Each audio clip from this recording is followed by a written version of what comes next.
All right, you can hear me okay? Yes, sir, I can. All right, let's do this. Coming down in 3, 2, 1. Hey, it's me, Richie T, on the phone. Where are you calling me from, Justin? I think a place called Scranton. Really? Out in, that's Pennsylvania. Isn't it what, or New we're Jersey. In Scranton, right? Yeah, we're in Scranton. Small little town Scranton, this lady's telling me. Yeah, I think it's where they filmed The Office. Oh, cool. I've heard of that television show. Yeah.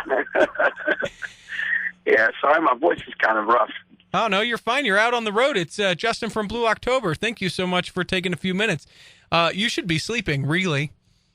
No. I've got my kid on board, so now on the bus, so I like to get up with her early in the morning. So I'm usually up, so it's all good. Ugh, kid on the bus, is that kind of a weird dynamic? No, it's actually cool because ever since I was like a teenager or like, I'll always say, well, people ask me, what's your goal in life? I was like, well, to sell a bunch of records and be able to get a bus that fits like your wife and your kids one day. So when you go out, you can go like everywhere with them, So now I get to kind of like live that dream, So now it's just, hanging out with them and then going and rocking till 3 a.m. and then hanging out with them again and then calling nice people like you. Oh, cool. Oh, bless your heart. How old is your daughter? She's 1 year old. 1 year old. Oh my gosh. Yeah, she's been touring with me for the last year. So like, even when she was like in her mom's belly, she was on the road with me. So she sleeps like a kitten, man. Just like all the bus like noise. She loves it. So it's good. And she doesn't keep you up though at night though, right? Because you're out rocking. She's in bed by the time you come in. Oh yeah, I go on stage at 9:30. She's already been in bed. My wife puts her down at like 8 o'clock. And then, so I'll come in. Like last night, we were going through some crazy mountains, and she woke up, so I hung out, and I think I turned on, I can't remember what I turned. I think it was like Grey's Anatomy or something like that, because she likes that little song, ding, ding, dong, ding, ding, dong, so I just put her on my lap and just kind of played with her till 3:30 in the morning, and then went to bed, so it was all good. You're destroying your rock star image right now. You know what? I think I destroyed the rock star image like 2 years ago. Yeah, I think being Mr. Wham Wham for a while was pretty much destructive in itself. So it's good where I'm at now because, I just enjoy life every day and just I live for that 2 hours a night on stage where I can just tear things up and making good music for a living and, making art at the same time. I mean, who could ask for a better job than that? Yeah, how are things going for you, do you think? Do what? I say, how are things going for you? You were just here in Salt Lake about a month ago, and then you're going to be here again in about 3 weeks or so. So Salt Lake is treating you good, but how are things? Like you wake up and you go, things are good, things are great. Things are amazing. I've never knew that things could be so good.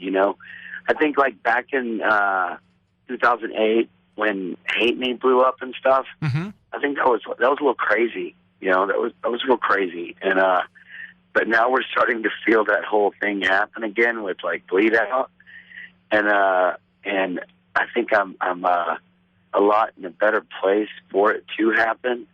Because it's just I enjoy life now. I enjoy every day. I'm not that guy that sits around and whines about how much crap he's going through anymore. Of course, yeah, we all go through stuff, but at some point, you got to look at yourself and go, how long am I going to circle the drain?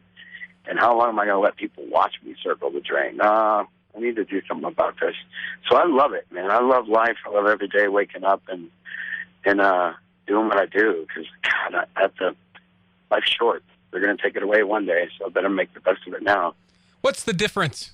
You said you weren't maybe in a good place when Hate Me came out. What's the difference between there and now? I finally figured out that, like things do happen in your life, but it's what you do when things happen. Back then I would wrap myself and immerse myself so much in my music and the negativity and then the self-medicating also, drinking and doing whatever else I was doing to cover it up, that I never really stood it face to face and said, you know what, I'm going to man up and deal with this. and then I'm going to put it off when I go on stage. I'm going to turn it off, and I'm going to be a regular person. And I think I just walked around and I carried that character with me everywhere I went. There's that hate me guy, that suicidal drug addict guy, And then I think I capitalized on that a little bit, not knowing about it. Just letting it happen. And then after a while, I got sick of, oh man, wow, I am depressed all the time. And now it's kind of, I don't want to be that guy anymore. I'd rather be that guy that really mans up and faces what goes on in life and deals with it every day, and knows that it's okay and things are going to happen, but I'm still going to be able to stand up and go, it's all good. Put it down, and I always surround myself with positive people now too. That's a big thing. I used to surround myself with some crazy people, dude. so it kind of rubbed off on me. Let me ask you this: is it hard because there's so much passion and there's so much passion? I hate that word. Why can't I think of something better? But in Hate Me, there's so much of that angst, maybe of that. Is it hard to now that you're kind of past that? Is it hard to put so much of this different emotion into your music? Does that make sense? Yeah, totally. But it wasn't the Hate Me that did it for me.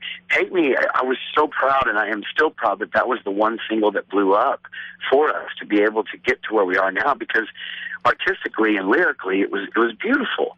I loved it. I was just going, oh my God, I couldn't have written a better song to have done this with.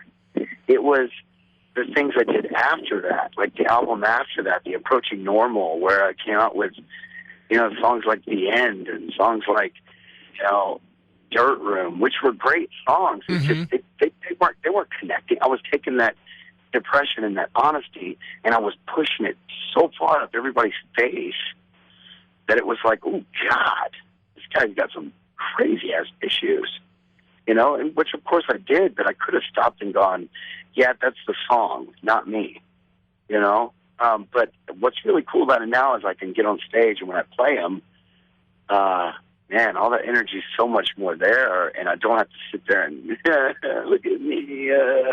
Now it's just like, ugh, and it's just so much passion. Passion's a good word. When you said that you didn't like that, passion's a great word, because it's amazing to be able to have so much passion. I remember growing up watching like Peter Gabriel and The Cure and the Smiths and things like that, and they had passion, but I'm sure they didn't get off stage after the show and go, oh my God. Well, maybe they did. I'm not sure. Yeah. Who knows, actually? Who knows? I want to talk to you about this. Houston, Texas is where you're from, yeah? Yes, sir. What's music scene like in Texas? Music scene like in Texas? Because I think of Texas and I think of the music scene and coming out of it, and for whatever reason I think of Austin. But is Houston the town? Is that the secret? Is that where people really rock, and Austin is just what gets the name for it? Or well, I think that Austin is a music scene, because you got everybody and their mother trying to be in a band down there. Okay, you've got you walk down 6th Street and you hear 30,000 people trying to be Stevie Ray Vaughan on the guitar. But in Austin, you have that 20% that are just amazing little gems that it's just amazing. You go out and you can find these little gems everywhere in Austin. Now, the one cool thing about Houston is that it's so like underground, odd, and weird when it comes to alternative and rock and pop music. I love that. There's more performance art there. There's more stage art. There's more just oddness and keeping it weird. You think Austin's weird, go to Houston. But the one thing I love about Houston too is they own the hip hop scene.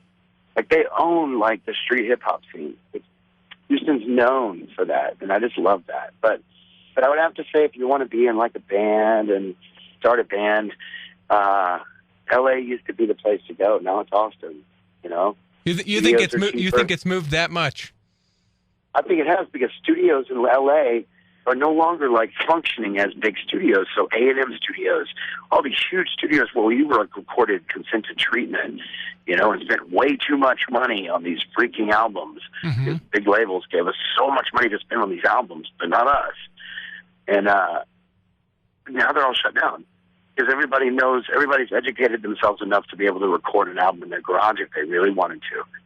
And that's just the smart thing is everybody has moved all that stuff to Austin. You have people like Tim Palmer, which mixes and produces our albums, who's done U2, Pearl Jam, amazing work. And he lives in Austin. And I'm down the street from me, and I'm just like, what? What are you doing here? And he goes, what do you think I'm crazy? You think I'm going to spend $4 million on a house and put my studio in there? I'm just going to live down there. And then you just go in-house, you do everything. As long as you're proactive, you have all the connections you need in Austin. But it's really about getting that connection made and then getting your butt out on the road. You know, I think we spent like 12 years in a van, you know, driving 5-hour shifts over and over and over again to each city, doing residencies, and then we finally got in the bus when Hate Me blew up. But we loved it. It's a labor of love for us. I don't know if I could ever go back to a van though. Right now, I was just going to ask you. I mean, is there something sort of endearing or charming, or that you just kind of miss about those intimate times in the van? Oh, I do, man. I miss the nature of being completely free, and there was no rules, and there was no big stamp on your band yet. There was just this freedom of trying to open people's eyes, and then sleeping in the back seat with two other dudes, and you know, and the smells were awful, but you know, it was just, you know, you made it work. You know, you made it work, and then you really learn how to live on the streets and on the road when you're in a van. You know, you pack your own stuff, you load your own stuff, you drive from El Paso to L.A. in one day because you have a show that you think all these labels are going to be at, and then you show up and nobody shows up. You know, but you still put on the best damn show you could have ever possibly done. And there was some dude in the back eating his food, and he heard you, and, you know, that got you an end there. That gets you an end there. It just all seems to work together. As long as you just don't give up, because there were plenty of times when I could have just given up, you know, and I just don't know what I'd do. I'd go back to being an exterminator. I used to be an exterminator. That was a pretty lame job, dude. Yeah. Well, yeah, by far in comparison now, can you imagine? It's like, yeah, I'm going to go kill these bugs now. I'll go kill some cucarachas and ratones and hormigas, and, you know, I had to learn Spanish. Those are the only 2 words I know in Spanish. But I think that means rats, ants, and mice or something like that. But no, I think if I ever were to stop doing Blue October, if I were to, like, fall down and hurt my arm or my brain or something, I would go work with, you know,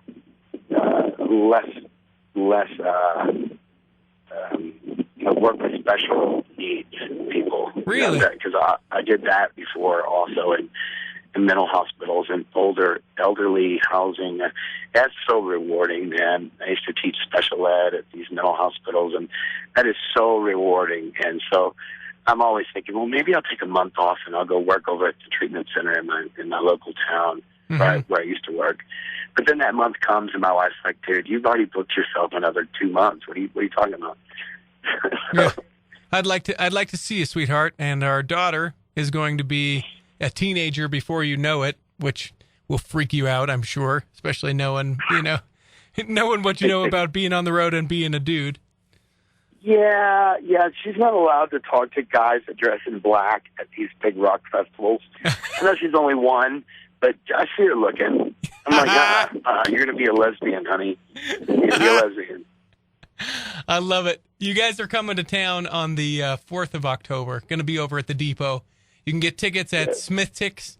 They're available there. You just go to smithtix.com or roll into any Smith Tix and pick yourself up some tickets. Depot's a great venue. It's good to have you guys back here again. I know having you here a couple of weeks ago, we had rain for you. Maybe we can do some rain. I loved it, man. It was so awesome. Yeah, we let the rains come down. Yeah, it was great, dude. And I just really appreciate all you guys' support. I mean, really having us on that show, and just all you guys are doing for us. Thank y'all so much, and we can't wait to come to the Depot and play, and I'd love to come by the studio when I'm in town and say hi. That's Cool. all right. You are absolutely welcome to come whenever you'd like. So All right, man. that's on you, Justin. If the wife and if the daughter will let you go, you have an open door for us over here, okay? Oh, yeah, and they didn't come kill your bugs, too, you know what I'm saying? And the ratones, la cucarachas. Ratones and hormigas and cucarachas. Thanks, Justin. Good luck in Scranton. All right, buddy. See if you can pick up some paper for me. I'll talk to you later. You bet. Peace. Bye-bye.